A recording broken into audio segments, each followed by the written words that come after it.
नमस्कार दोस्तों, स्वागत है आपका हमारे YouTube चैनल स्क्वायर क्लासेस में। आज हम जीएस और करंट अफेयर के क्वेश्चन को करेंगे, जिसमें कुछ स्टैटिक जीके भी क्वेश्चन होंगे।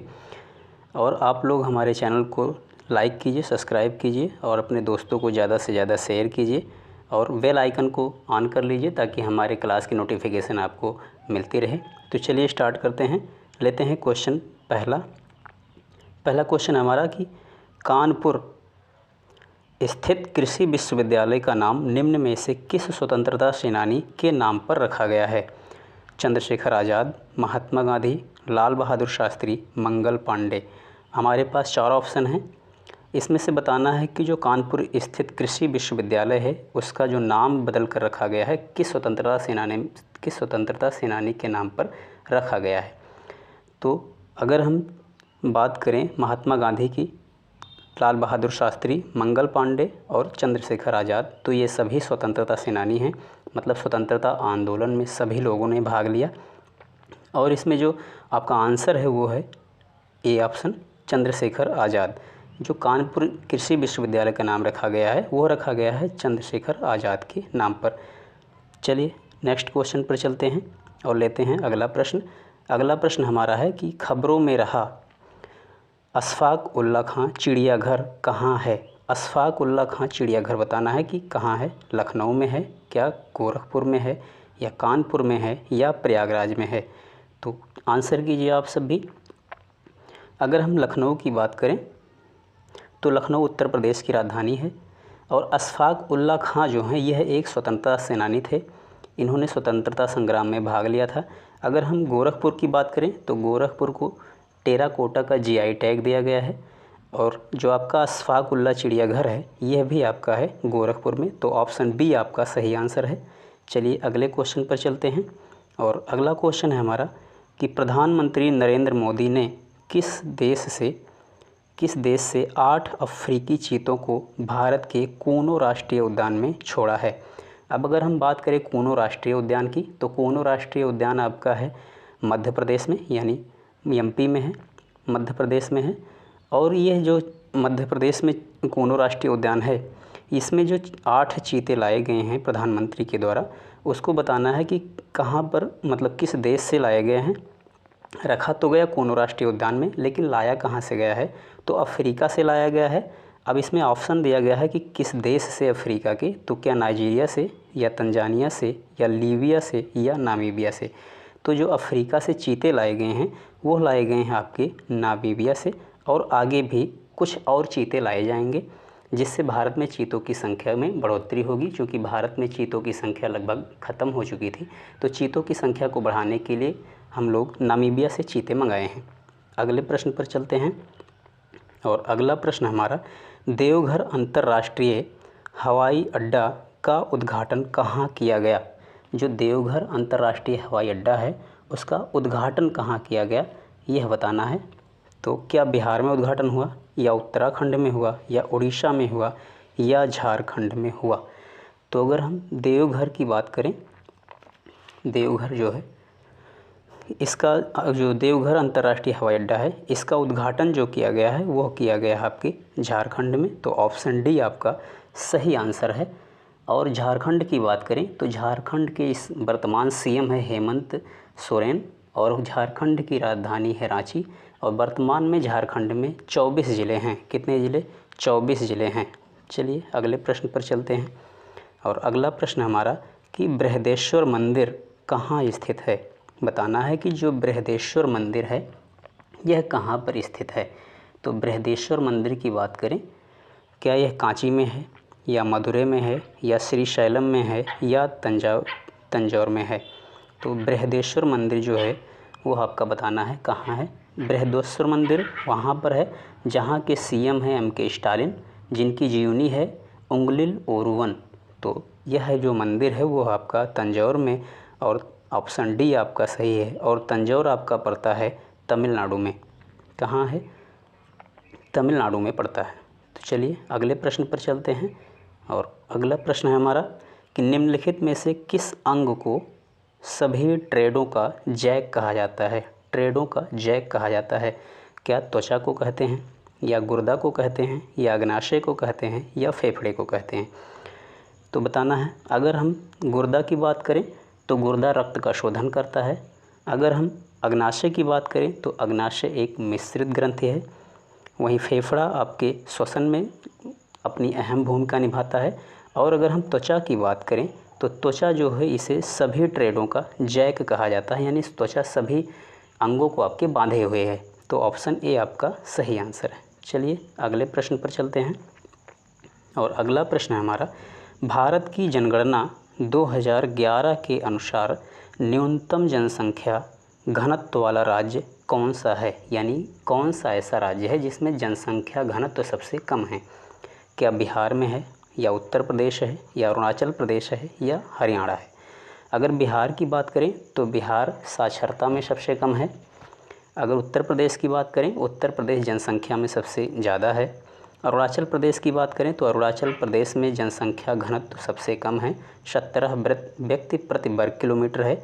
हरियाणा की बात करें तो हरियाणा जो है आपका, यहाँ पे वृक्ष सबसे कम पाए जाते हैं, यानी सबसे न्यूनतम वृक्ष जो हैं, वन जो हैं हरियाणा में पाए जाते हैं। तो सबसे न्यूनतम घनत्व वाला राज्य पूछा है जनघनत्व, तो वह आपका अरुणाचल प्रदेश। आपका आंसर सी सही आंसर है। चलिए अगले प्रश्न पर चलते हैं। और अगला प्रश्न है हमारा, विश्व का सबसे बड़ा नीलम क्लस्टर कहाँ से प्राप्त हुआ है। नीलम की बात करें तो नीलम एक नवरत्न है, मतलब एक आभूषण इससे बनाया जाता है, जो कि एक महंगी धातु है। और बताना है कि कहाँ से प्राप्त हुआ है। क्या भारत से प्राप्त हुआ है, या नाइजीरिया से, या श्रीलंका से, या रूस से। तो नीलम जो प्राप्त हुआ है, नीलम क्लस्टर, ये श्रीलंका में हो रहा था कुएं की खुदाई, और वहाँ के मज़दूरों को नीलम क्लस्टर मिला है, जो कि बहुत बड़ा था और बहुत कीमती था। तो यह जो प्राप्त हुआ है वह मिला है आपके श्रीलंका से। ऑप्शन सी आपका सही आंसर है। अगले प्रश्न पर चलते हैं और लेते हैं अगले प्रश्न को। अगला प्रश्न है हमारा कि उत्तर प्रदेश सरकार द्वारा प्रस्तावित 3 महिला PAC बटालियन का नाम क्या रखा गया। फिर से क्वेश्चन सुनिए। उत्तर प्रदेश सरकार द्वारा प्रस्तावित 3 महिला PAC बटालियन का नाम क्या रखा गया। रानी अवंतीबाई लोधी रखा गया, या ऊदा देवी रखा गया, या झलकारी बाई रखा गया, या इनमें से सभी।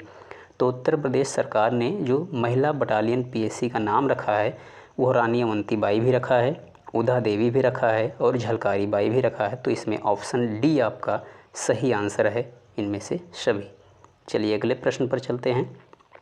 और अगला प्रश्न है हमारा कि कौन सा युग्म सुमेलित नहीं है। बताना है कि इसमें से कौन सा युग्म है जो सुमेलित नहीं है, यानी कोई एक युग्म गलत है इसमें, उसे बताना है आपको।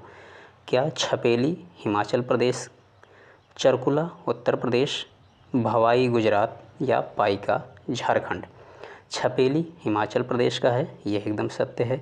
चरकुला उत्तर प्रदेश का है, यह भी सत्य है। लेकिन भवाई आपका गुजरात का नहीं है, यह गलत है आपका, और इसमें नहीं बताना था, तो ऑप्शन सी सही है आपका। और पाइका झारखंड का है, ये भी सही आंसर है। तो आपका जो इसमें सुमेलित नहीं वाला ऑप्शन है वो आपका सी ऑप्शन। चलिए अगले प्रश्न पर चलते हैं। और अगला प्रश्न हमारा, भारत का सबसे बड़ा हिंदू मंदिर श्री रंगा मंदिर कहाँ स्थित है। बताना है कि जो श्री रंगा मंदिर है वो कहाँ है। क्या तिरुचिरापल्ली में है, या खजुराहो में है, या उड़ीसा में है, या गुजरात में है। अगर हम बात करें श्रीरंगा मंदिर को, तो श्रीरंगा मंदिर जो है ये विष्णु का मंदिर है, यानी भगवान विष्णु का मंदिर है। और यह आपका है तमिलनाडु में। कहाँ है, तमिलनाडु में है आपका। और तमिलनाडु के किस स्थान पर है, वह यहाँ पे स्थान दिए गए हैं, तो वह आपका तिरुचिरापल्ली, यानी ऑप्शन ए सही आंसर है। खजुराहो की बात करें तो खजुराहो मध्य प्रदेश में है, चंदेल शासकों के द्वारा बनवाया गया। बल्कि उड़ीसा और गुजरात की बात करें तो ये भारत के राज्य हैं। नेक्स्ट क्वेश्चन पर चलते हैं और लेते हैं अगले प्रश्न को। अगला प्रश्न है हमारा, प्रयागराज में निम्न में से किसका जन्म हुआ। इसमें आपके 4 ऑप्शन दिए गए हैं। बताना है कि प्रयागराज यानी जो इलाहाबाद आपका है संगम नगरी, वहाँ पर किसका जन्म हुआ। क्या सर सैयद अहमद खां का जन्म हुआ, या पुरुषोत्तम दास टंडन का जन्म हुआ, या लाल बहादुर शास्त्री का जन्म हुआ, या संपूर्णानंद का जन्म हुआ। अगर हम सर सैयद अहमद खां की बात करें तो इनका जन्म होता है दिल्ली में। कहाँ पर? इनका जन्म होता है आपका दिल्ली में। पुरुषोत्तम दास टंडन की बात करें तो इनका जन्म होता है आपका प्रयागराज में, यानी ऑप्शन बी आपका सही आंसर है। लाल बहादुर शास्त्री की बात करें तो लाल बहादुर शास्त्री का जन्म होता है आपका मुगल सराय में, मुगल सराय में जन्म होता है। अगर डॉक्टर संपूर्णानंद की बात करें तो इनका जन्म होता है आपका वाराणसी में, वाराणसी अर्थात बनारस में इनका जन्म होता है। चलिए अगले प्रश्न पर चलते हैं। और अगला प्रश्न है हमारा कि कला एवं शिल्प महाविद्यालय संस्थान कहाँ स्थित है? कला और शिल्प के लिए जो महाविद्यालय है वो संस्थान आपका कहाँ है बताना है। क्या लखनऊ में है, या वाराणसी में है, या प्रयागराज में है, या वृंदावन में है? तो अगर हम बात करें वाराणसी की तो वाराणसी में आपका एससीओ की सांस्कृतिक राजधानी बनाई गई है। प्रयागराज की बात करें तो प्रयागराज को संगम नगरी के नाम से जाना जाता है। वहीं वृंदावन की बात करें तो वृंदावन का संबंध जो है वो भगवान श्री कृष्ण से है। और जो कला एवं शिल्प महाविद्यालय संस्थान है ये है आपका लखनऊ में। ऑप्शन ए आपका सही आंसर है। चलिए अगले प्रश्न पर चलते हैं। और अगला प्रश्न है हमारा कि किस राज्य या केंद्र शासित प्रदेश में 100% जैविक खेती हो रही है? यानी जैविक खेती यानी जहाँ पर फर्टिलाइज़र का उपयोग लगभग ना के बराबर हो रहा है, यानी टोटली जो वहाँ का उत्पादन है वो जैविक होता है। तो बताना है आपका किस राज्य में है। क्या जम्मू कश्मीर में है, या लक्षद्वीप में है, या मिजोरम में है, या गोवा में है? तो आप लोग आंसर कीजिए। और इसमें जो आपका आंसर है वो है आपका लक्षद्वीप, ऑप्शन बी सही है इसका। अगर हम जम्मू कश्मीर की बात करें तो जम्मू कश्मीर को भारत का स्विट्ज़रलैंड कहा जाता है। मिजोरम की बात करें तो ब्लू माउंटेन के मध्य में स्थित है आपका मिजोरम राज्य। और गोवा की बात करें तो गोवा है आपका रेबीज मुक्त राज्य। क्या है? रेबीज मुक्त राज्य घोषित किया गया है गोवा को। तो चलिए अगले प्रश्न पर चलते हैं और लेते हैं अगले प्रश्न को। अगला प्रश्न है हमारा, भारत का पहला सैंड ड्यून यानी रेत का टीला पार्क कहाँ होगा? यानी जो भारत का पहला रेत का टीला पार्क है जिसका नाम रखा गया है सैंड ड्यून, उसकी स्थापना कहाँ पे किया जाएगा, यानी उसको बनाया कहाँ पे जाएगा बताना है। क्या कर्नाटक में बनाया जाएगा, या गोवा में बनाया जाएगा, या मैसूर में बनाया जाएगा, या सूरत में बनाया जाएगा? तो आपका जो पहला सैंड ड्यून है इसका जो निर्माण हो रहा है वो होगा आपके गोवा में। गोवा जो कि रेबीज मुक्त राज्य घोषित किया गया है। और गोवा की बात करें तो क्षेत्रफल की दृष्टि से सबसे छोटा राज्य है भारत का। और गोवा में सिर्फ 2 ज़िले हैं, मात्र 2 ज़िले हैं गोवा में। तो चलिए अगले प्रश्न पर चलते हैं और लेते हैं अगले प्रश्न को। अगला प्रश्न है हमारा कि जुलाई 2022 में आयोजित एशियाई अंडर 20 कुश्ती प्रतियोगिता में भारत ने कितने पदक जीते? यानी 2022 की जुलाई में जो एशियाई कुश्ती हुआ है अंडर 20, उस प्रतियोगिता में भारत ने कितने पदक जीते हैं, यानी भारत कितने मेडल जीता है? तो इसमें ऑप्शन है, क्या 44 जीता है, या 33 जीता है, या 22 जीता है, या 26 जीता है? तो जो आपका एशियाई अंडर 20 क्रिकेट हुआ है, कुश्ती हुआ है, उसमें भारत ने जीता है टोटली 22 पदक, यानी ऑप्शन सी आपका सही आंसर है। चलिए अगले प्रश्न पर चलते हैं और लेते हैं अगले प्रश्न को। अगला प्रश्न है हमारा, अपने राज्य के सभी सरकारी स्कूलों में हाईटेक क्लासरूम बनाने वाला भारत का पहला राज्य कौन सा है? यानी कि जहाँ की शिक्षा व्यवस्था सबसे अच्छी है वहाँ पर बनाया जा रहा है हाईटेक क्लासरूम। तो भारत का ऐसा कौन सा राज्य है जहाँ पर हाईटेक क्लासरूम बनाने की प्रक्रिया शुरू हुई है, यानी प्रक्रिया शुरू कर दी है जिस राज्य ने? क्या वह गोवा राज्य है, या केरला है, या गुजरात है, या असम है? तो अगर हम बात करें हाईटेक क्लासरूम की तो इसका जो स्थापना यानी स्थापना की बात ना करें, इसकी जो शुरुआत की है वो किया है आपके केरल ने। और केरल की जो साक्षरता है वो भारत में सबसे ज़्यादा है, यानी केरल राज्य की साक्षरता सबसे ज़्यादा है। चलिए अगले प्रश्न पर चलते हैं और लेते हैं अगले प्रश्न को। अगला प्रश्न हमारा है कि सब्जियों के लिए MSP अर्थात मिनिमम सपोर्ट प्राइस तय करने वाला भारत का पहला राज्य कौन सा है? यानी सब्जी के लिए सबसे कम लागत मूल्य तय करने वाला भारत का पहला राज्य क्या उत्तर प्रदेश है, या मध्य प्रदेश है, या केरल है, या गोवा है? तो बताना है कि जो MSP है यानी मिनिमम सपोर्ट प्राइस है वो किस राज्य ने शुरू किया है, यानी शुरू करने वाला जो पहला राज्य है वो कौन सा है। अगर हम उत्तर प्रदेश की बात करें तो उत्तर प्रदेश शाक भाजी अनुसंधान संस्थान जो है वो वाराणसी में है। अगर हम केरल की बात करें तो केरल ने शुरू किया है आपका MSP यानी मिनिमम सपोर्ट प्राइस यानी MSP शुरू करने वाला पहला राज्य है आपका केरल। ऑप्शन सी आपका सही आंसर है। केरल की बात करें तो केरल के जो CM है वो है पिनरई विजयन, और केरल में पेरियार नदी है और पेरियार बांध भी केरल में ही है। तो चलते हैं अगले प्रश्न पर, लेते हैं अगले प्रश्न को। और अगला प्रश्न है हमारा कि भारत का पहला रेबीज मुक्त राज्य कौन सा है। बहुत सिंपल क्वेश्चन है, आसान क्वेश्चन है, इसका आंसर सभी करेंगे। क्या वह गोवा है या केरल है या राजस्थान है या तेलंगाना है।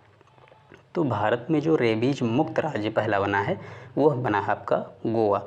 रेबीज जो होता है वो कुत्ते के काटने से होता है, तो पहला राज्य जो है वो है गोवा, रेबीज मुक्त हो चुका है। चलिए अगले प्रश्न पर चलते हैं और लेते हैं अगले प्रश्न को। अगला प्रश्न हमारा कि घर घर औषधि क्या है, घर घर औषधि योजना किस राज्य सरकार की है। यानी घर घर औषधि यानी हर घर औषधि योजना कौन से राज्य सरकार ने शुरू किया है। क्या असम सरकार ने शुरू किया है या राजस्थान ने शुरू किया है या मध्य प्रदेश ने शुरू किया है या उत्तर प्रदेश ने शुरू किया है। तो आपका जो घर घर औषधि योजना है बताना है किस राज्य ने शुरू किया है।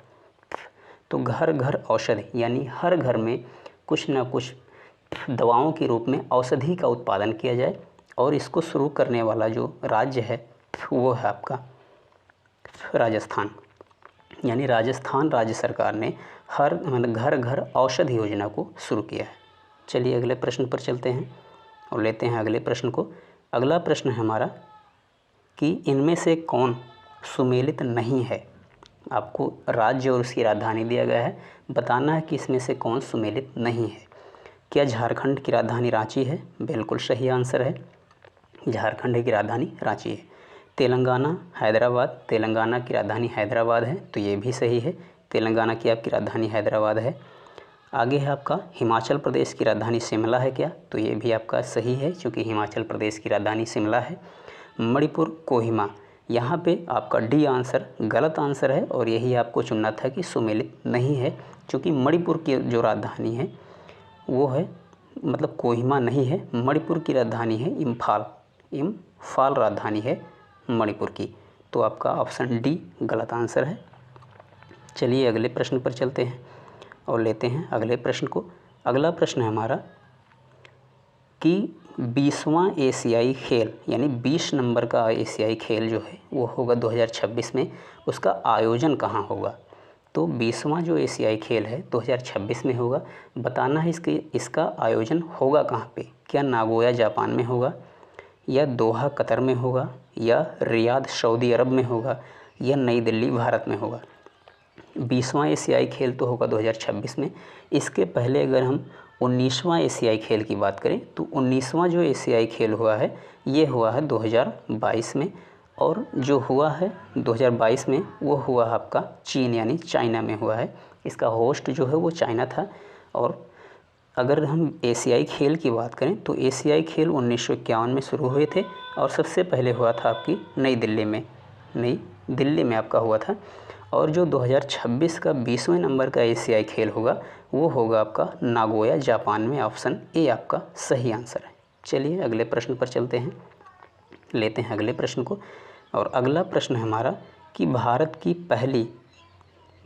पहली हाइड्रोजन ट्रेन जिसका नाम है वंदे मेट्रो कब तक शुरू की जाएगी। यानी भारत में हाइड्रोजन से चलने वाली जो पहली वंदे मेट्रो ट्रेन है उसकी शुरुआत कब से की जाएगी।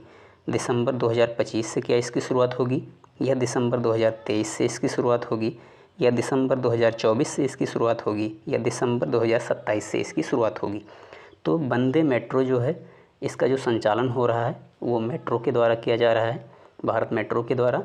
और इसका जो मतलब हाइड्रोजन ट्रेन जो चलेगी वंदे मेट्रो की, उसका जो संचालन होगा वो सब प्रथम होगा आपका दिसंबर 2023 में। तो आपका ऑप्शन बी सही है। चलिए अगले प्रश्न पर चलते हैं और लेते हैं अगले प्रश्न को। अगला प्रश्न हमारा कि मातृभूमि बुक ऑफ द ईयर पुरस्कार 2023 किसे प्रदान किया गया, यानी पुरस्कार किसने जीता है। मातृभूमि बुकर ऑफ द ईयर पुरस्कार मिला है 2023 वाला। बताना है कि किसको मिला है। क्या यह मिला है प्रोफेसर थलिप्पी प्रदीप को, या पैगी मोहन को मिला है, या प्रभु चंद्र मिश्र को मिला है, या सेथरी केम संगतम को मिला है। तो आंसर कीजिए। जो मातृभूमि बुकर ऑफ द ईयर पुरस्कार है 2023 का, यह जो मिला है आपका पैगी मोहन को। आपका ऑप्शन बी आंसर सही है। चलिए अगले प्रश्न पर चलते हैं और लेते हैं अगला प्रश्न, और सेशन का अंतिम प्रश्न है ये। इसी के साथ हमारे प्रश्नों की श्रृंखला खत्म हो जाएगी और ये अंतिम प्रश्न है। तो चलिए देखते हैं। निम्नलिखित में से किसे भंग नहीं किया जा सकता पर समाप्त किया जा सकता है। बताना है कि इसमें कौन सा ऐसा सभा है जिसको भंग नहीं किया जा सकता लेकिन समाप्त किया जा सकता है। क्या लोकसभा है, या राज्यसभा है, या विधानसभा है, या विधान परिषद है। अगर हम लोकसभा की बात करें तो लोकसभा में जो सीटों की संख्या है वो है 550। वहीं अगर राज्यसभा की बात करें तो राज्यसभा में जो सीटों की संख्या है वो है 245। अगर विधानसभा की बात करें तो विधानसभा जो कि उत्तर प्रदेश में विधानसभा की जो सीट है वो है 403। और अगर विधान परिषद की बात करें तो उत्तर प्रदेश में विधान परिषद की सीटें हैं 100। और अगर यहाँ पे जो ऑप्शन है आपका, यानी भंग नहीं किया जा सकता लेकिन समाप्त किया जा सकता है, तो वह आपका विधान परिषद। और विधान परिषद को आर्टिकल 169 में रखा गया है, यानी विधान परिषद का जो संबंध है वो अनुच्छेद 169 से है। तो इसी के साथ हमारे प्रश्नों की श्रृंखला समाप्त होती है और मिलते हैं अगले वीडियो में। तब तक के लिए आप सभी का धन्यवाद। सेशन को लाइक कीजिए, शेयर कीजिए, सब्सक्राइब कीजिए, अपने दोस्तों के पास ज़्यादा से ज़्यादा में शेयर कीजिए। चलिए नेक्स्ट वीडियो में मिलते हैं, तब तक के लिए धन्यवाद।